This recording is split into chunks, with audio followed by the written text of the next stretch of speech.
दोस्तों, हमारा जीवन केवल एक ही चीज पर झूलता रहता है और वह है हमारी सांसें। दिन भर में हम हजारों चीजें देखते हैं, सुनते हैं, छोटी मोटी चीजों को पकड़ते भी हैं और उस पर विचार भी करते हैं। विचार भी ऐसे जो हमें चिंता में डाल देते हैं, दुविधा में डाल देते हैं, हमारे लिए समस्याएं खड़ी कर देते हैं।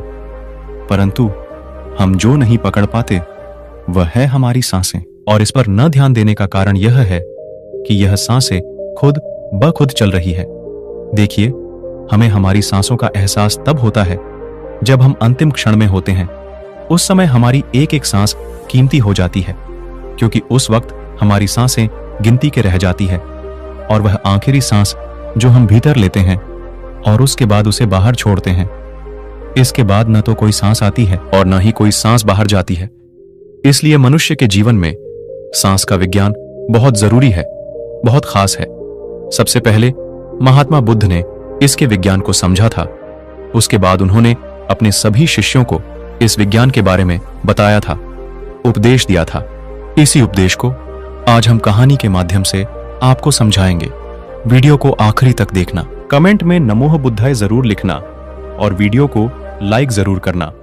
एक दिन की बात है, महात्मा बुद्ध और आनंद एक वृक्ष की छाया तले बैठे हुए थे। तभी आनंद बुद्ध से कहते हैं कि हे बुद्ध, आप हमेशा सांसों पर ध्यान देने के लिए कहते हैं, लेकिन सांसों पर इतना ध्यान देना जरूरी क्यों है? क्या सांसों के अलावा इस संसार में कुछ नहीं है जो हम देख रहे हैं, सुन रहे हैं? क्या हम उन पर ध्यान केंद्रित नहीं कर सकते? हमारे भीतर जो धड़कनें हैं, क्या हम उस पर ध्यान नहीं दे सकते? तब महात्मा बुद्ध आनंद के इस प्रश्न पर मुस्कुराते हुए उत्तर देते हुए कहते हैं कि भंते, ध्यान तो हम किसी भी चीज पर दे सकते हैं, लेकिन हर समय हर चीज उपलब्ध नहीं रहती है। वही दूसरी तरफ हमारी सांसें जो हमें जन्म से ही मिल जाती हैं और मृत्यु तक हमारे साथ ही रहती है। फिर चाहे हमारे जीवन में किसी भी प्रकार की परिस्थितियां क्यों न आन पड़े, चाहे कितनी भी दुविधा क्यों ना हो, कितनी पीड़ा, कितनी भी समस्या क्यों ना हो, हमारी सांसें हमारा साथ नहीं छोड़ती है। हर परिस्थिति में हमारे साथ रहती है। एक हमारी सांस ही तो है जो हमारे भीतर यानी कि हमारे अंतर्मन से जुड़ी होती है, और बाकी ऐसी कोई भी चीज नहीं जो हमारे अंतर्मन से जुड़ पाए। तब आनंद कहते हैं कि हे बुद्ध, आप कहते हैं कि हमारी सांसें हमारे अंतर्मन से जुड़ी हुई है, लेकिन वह किस प्रकार? तब बुद्ध उत्तर देते हुए आनंद से कहते हैं कि भंते, जब तुम क्रोधित होते हो तो तुम्हारी सांसें तेज चलने लगती है। वहीं जब तुम आनंद से परिपूर्ण होते हो तब तुम खुश महसूस करते हो। उस समय तुम्हारी सांसें मध्यम या फिर धीमी चल रही होती है और तुम्हारी सांसें पहले से ही शांत हो जाती है। जब तुम सोते हो तब तुम्हारी सांसें अलग प्रकार से चलती है और जब तुम जगते हो तब तुम्हारी सांसें अलग प्रकार से चलती है। इसी प्रकार से जब हमारा शरीर, हमारा अंतर्मन किसी प्रकार की भावना प्रकट करना चाहता है, तब हमारी सांसें अलग अलग प्रकार से चलती हैं और इन सब भावना के प्रकट होने से पहले ही हमारी सांसों में परिवर्तन देखने को मिल जाता है। हमारी सांसों से हमारे भीतर आने वाले उन विचारों के बारे में पहले ही पता चल जाता है, जिसे देखकर कोई साधारण सा मनुष्य भी जान जाता है कि आपके भीतर किस प्रकार की भावना चल रही है और किस तरह के विचार चल रहे हैं।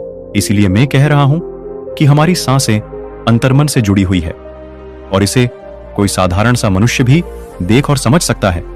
हमारी सांसें ही हमारे जीवन का आधार है। इस पर आनंद कहते हैं कि है बुद्ध, आप कह रहे हैं कि हमारी सांसें ही हमारे जीवन का आधार है, लेकिन क्या आपने कभी इस तरह से देखने की कोशिश की कि यदि हम भोजन न करें, पानी न पिए, तो क्या हमारी मृत्यु नहीं हो जाएगी? क्या वह हमारे जीवन का आधार नहीं है?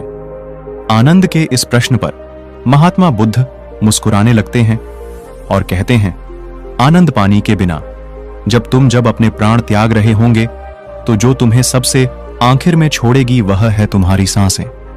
वहीं पर जब भोजन के कारण तुम्हारी मृत्यु हो रही होगी तो सबसे आखिर में जो तुम्हें छोड़ेगी वह भी तुम्हारी सांसें ही होगी। इस दुनिया में मिला हुआ सब कुछ तुम्हारा पहले ही साथ छोड़ देगा, लेकिन आखिर तक जो तुम्हारे साथ चलती है और आखिर में जो तुम्हारा साथ छोड़ती है वह है तुम्हारी सांसें। हमारी सांसें हमारी हर भावना से जुड़ी हुई होती है और हम सब अपने जीवन में हर प्रकार की चीजों पर विचार करते हैं, हर प्रकार की चीजों को देखते हैं, समझते हैं, लेकिन कभी भी अपनी सांसों पर ध्यान केंद्रित नहीं करते और न ही उस पर विचार करते हैं और न ही उसे पकड़ने की कोशिश करते हैं। महात्मा बुद्ध आगे आनंद से कहते हैं कि आनंद जिस प्रकार हम सांसें ले रहे हैं उसी प्रकार यह ब्रह्मांड भी सांसें ले रहा है। क्या तुमने कभी यह महसूस किया है कि जब रात्रि में तुम सोते समय अकेले होते हो, एकांत में होते हो और वहां पर दूसरा कोई और नहीं होता, तब सारा ध्यान तुम्हारा उस वक्त सांसों पर होता है। तब तुम उस वक्त अपनी सांसों की आवाज साफ सुन सकते हो। हाँ, यह बात अलग है कि तुमने अपनी सांसों की आवाज कई दफा सुनी होगी।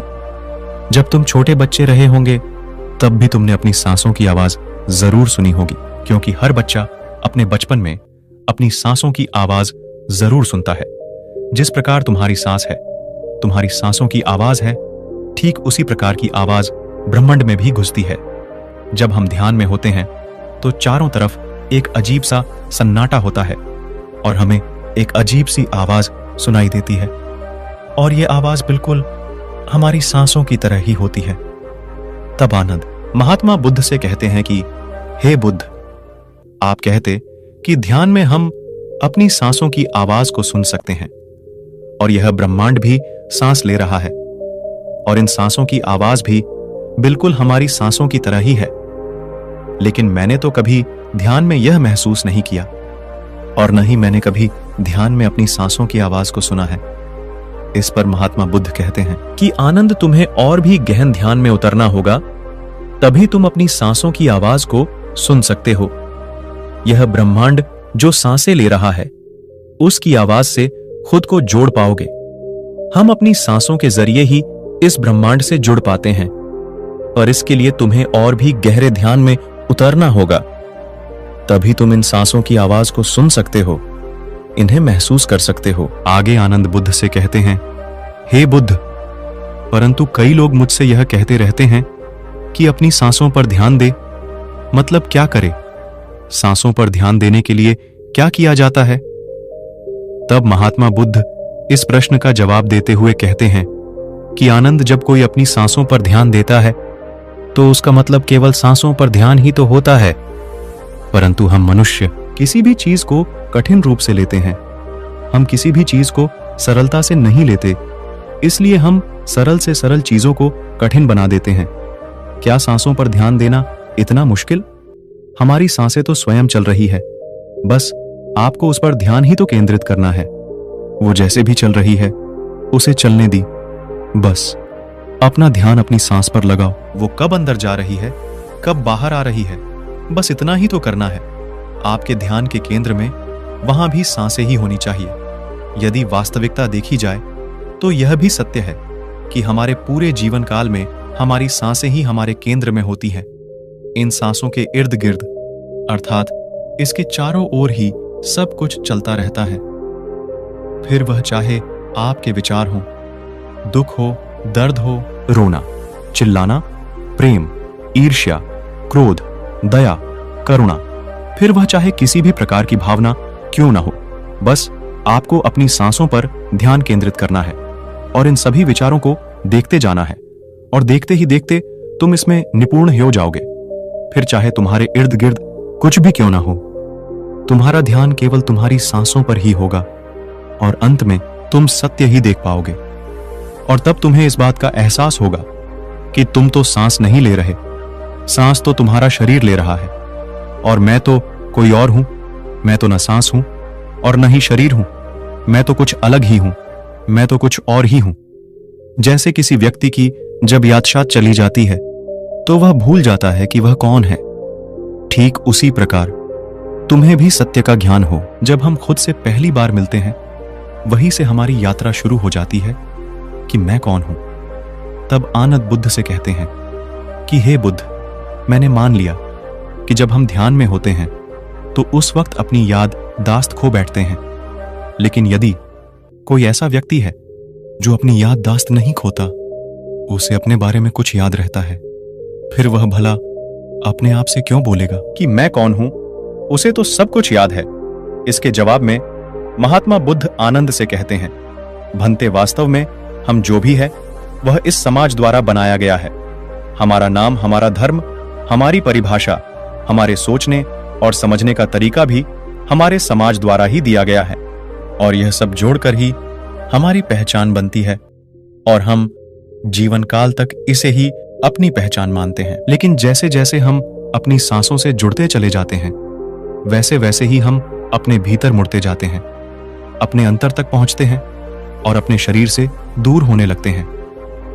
इस समाज ने जो भी हमें सीख दी है, जो हमें समझ और विचार दिए हैं, उसके अनुसार हमारा शरीर ही हमारे लिए सब कुछ है। लेकिन जब हम ध्यान में उतरते हैं और खुद को पहचानते हैं, तो हम सबसे पहले अपने शरीर से ही दूर होते हैं, और देखते ही देखते इस समाज के द्वारा दी गई हमारी सारी पहचान हमारी आंखों के सामने हमें झूठी लगने लगती है।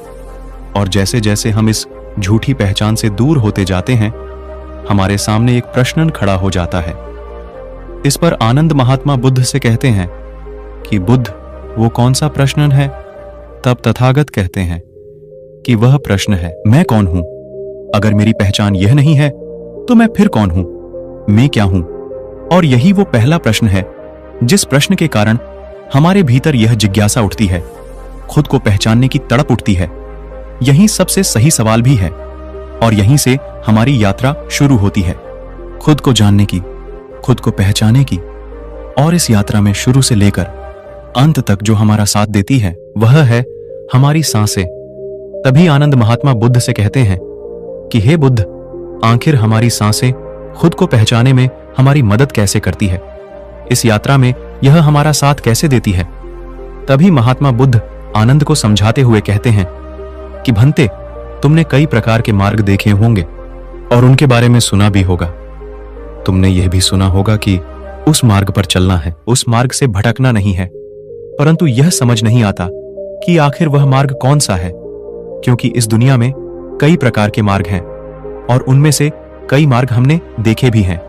और मान लीजिए कि यदि आपने नहीं भी देखा, तो उन मार्गों पर आपको तो चलना ही है, क्योंकि यह वही मार्ग है जिन पर चलकर हम अपने मंजिल तक पहुंच सकते हैं, जो हमें हमारी आंखों से दिखाई पड़ते हैं। लेकिन हमारे अंतर में जो मार्ग है, वह हम में दिखाई नहीं पड़ता। इस पर आनंद महात्मा बुद्ध से बड़े ही जिज्ञासा से कहते हैं कि हे बुद्ध, अगर हमारे अंतर का मार्ग हम में दिखाई ही नहीं पड़ता, तो हम उस पर कैसे चल सकते हैं और अपनी मंजिल तक कैसे पहुंच सकते हैं? तभी महात्मा बुद्ध इस प्रश्न का जवाब देते हुए कहते हैं कि क्योंकि आनंद, यह मार्ग हमारी सांसों से बना है, और तुम्हें अपनी सांसों पर ही चलना होता है। क्या तुमने गौर किया है कि हम जिंदगी भर यहां वहां की यात्रा करते रहते हैं, कौन कौन से मार्ग पर चलते रहते हैं, यहां से वहां घूमते रहते हैं, लेकिन इस धरती पर आप चाहे जितना भी चले हों, आपने बड़ी से बड़ी मंजिल तक का रास्ता भी तय किया हो, लेकिन वास्तविकता तो यह ही है कि यह कोई यात्रा नहीं है। यात्रा तो वह है जब आपने जन्म लिया और पहली सांस ली, और जिसकी आखिरी मंजिल आपकी आखिर सांस अर्थात मृत्यु है। हमारे जन्म से ही हम सांसों के माध्यम से अपने जीवन को जीते हैं, अपने जीवन की यात्रा में आगे बढ़ते हैं, और सांसों से ही आपके भीतर की यात्रा भी चलती है। इसलिए यह जरूरी है कि तुम अपनी सांसों की अहमियत को समझो, क्योंकि वास्तविकता देखी जाए तो सांसें ही समय है, और समय सीमित है। और इस समय को व्यर्थ की चीजों में न लगाओ, व्यर्थ की चीजों में इसे बर्बाद मत करो, जो जरूरी है वह करो। मैं यह नहीं कहता है कि आप आध्यात्म के मार्ग पर ही चले, खुद की खोज करें। आप बाहर के जीवन में भी बहुत कुछ कर सकते हैं, लोगों के लिए, समाज के लिए, और भी बहुत कुछ जो आप करना चाहे वह सब आप कर सकते हैं। किंतु यह सब वही कर सकता है जो पहले से ही भीतर की ओर जी रहा है, जो पहले से ही अपने सांसों की अहमियत को जानता है, अपने सांसों के मार्ग पर चल रहा है, जो खुद को जानता है। क्योंकि जो लोग बाहर का जीवन जी रहे हैं, जो लोग बाहर की दुनिया को देख रहे हैं, वह लोग तो हमेशा से ही दुविधा में है। उन्हें तो खुद पर ही शक होता है तो वैसे लोग भला अपनी मंजिल तक कैसे पहुंच सकते हैं? वह लोग सांसों के इस मार्ग को भला कैसे तय कर सकते हैं? उनका आधा से ज्यादा जीवन तो चिंता में ही डूब जाता है। वह लोग दूसरे के लिए भला क्या कर पाएंगे, समाज के लिए क्या कर पाएंगे?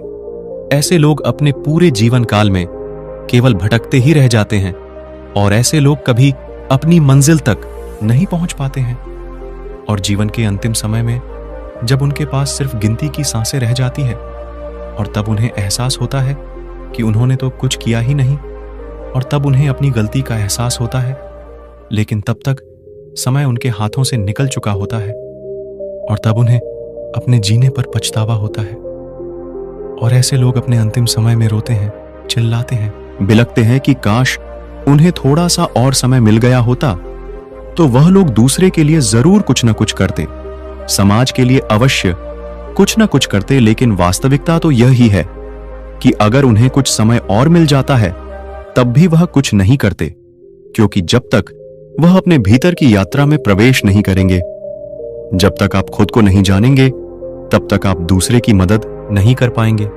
आगे महात्मा बुद्ध आनंद से कहते हैं कि इसलिए आंध अपने सांसों की अहमियत को समझो, इस समय को यूं ही व्यर्थ न जाने दो। तुम्हारा जीवन बहुत ही कीमती है, इसलिए अपने जीवन की कीमत को समझो और इसका सही उपयोग करो। इतना कहकर महात्मा बुद्ध मौन हो गए और आनंद को भी यह पता चल चुका था कि सांसों का हमारे जीवन में क्या अहमियत है और किस प्रकार से यह हमें आंतरिक और बाहरी दुनिया से जोड़े रखती है, और किस प्रकार से अपनी सांसों का इस्तेमाल करके हर बड़े से बड़े लक्ष्यों को हासिल कर सकते हैं।